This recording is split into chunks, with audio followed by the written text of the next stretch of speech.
Roman civilization was one of the longest lasting in human history.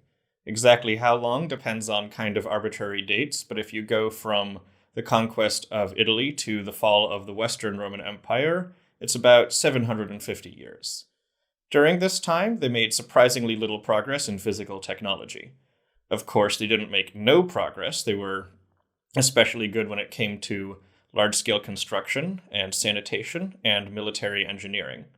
But nevertheless, if you compare how much progress they made to other civilizations at their height, like, say, Han Dynasty China, which was happening at the same time, or the High Middle Ages in Europe, then you'll often see substantially more physical technological progress in much less time.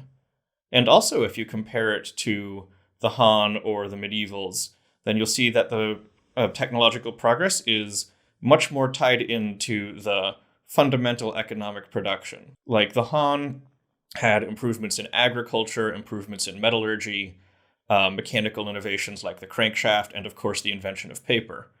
And in the Middle Ages, you have much better plows, you have the three-field system greatly improving agricultural yields, you have mechanical improvements and much better harnessing of water power. Whereas if you compare this to Rome, agriculture and industry and transportation at the end of the Western Roman Empire are remarkably similar to how they were at the beginning of the Roman Republic. Now, why do you have this difference? The reason is that in any society, most of the innovation that you see will be concentrated in whichever area is permitting wealth accumulation. Wealth accumulation isn't just the production of stuff. It's a concept developed by Carroll Quigley about you're putting together a big pile of resources, a big pile of wealth that can be reinvested or redeployed. So if you look at America during the late 1800s, wealth accumulation is happening in heavy industry like oil and railroads, and you have like the Vanderbilts and people like that making big fortunes here, which they can put back into their business, and also people like the Carnegies can put into these big foundations which do a bunch of other things and affect society in other ways. If you look at American society today, then railroads and oil are still extremely important to how our economy works. It would fall apart immediately without it, but you don't really see people making fortunes like that anymore. Instead, you see wealth accumulation happening in internet technology.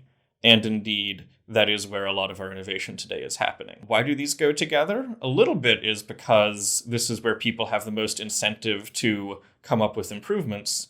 But a bigger part is that in adopting any sort of big innovation, you have to re-engineer at least a local part of how society works in a pretty important way.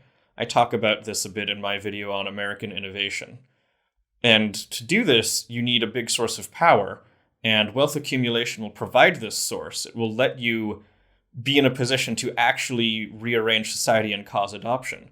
This can be a big part of the difference between a prototype that goes nowhere, like the early steam engine of Hero of Alexandria during the Roman Empire, versus something that gets adopted, like the much more advanced steam engines of Newcomen and Watt in the 1700s, which kicked off the Industrial Revolution.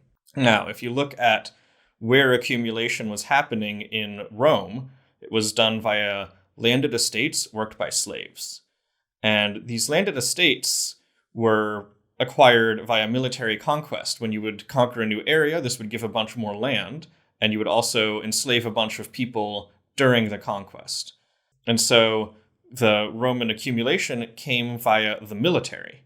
And in fact, if you look at their military innovation, it was extremely good, possibly better than any other civilization in history.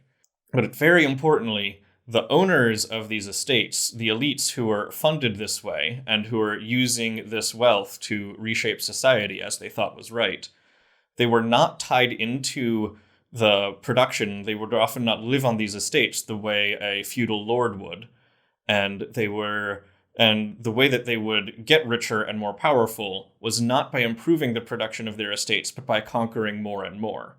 And this is why the Roman society was deploying its institutional capacity and reorganizing itself, not to permit more technological advancements, but in favor of the military.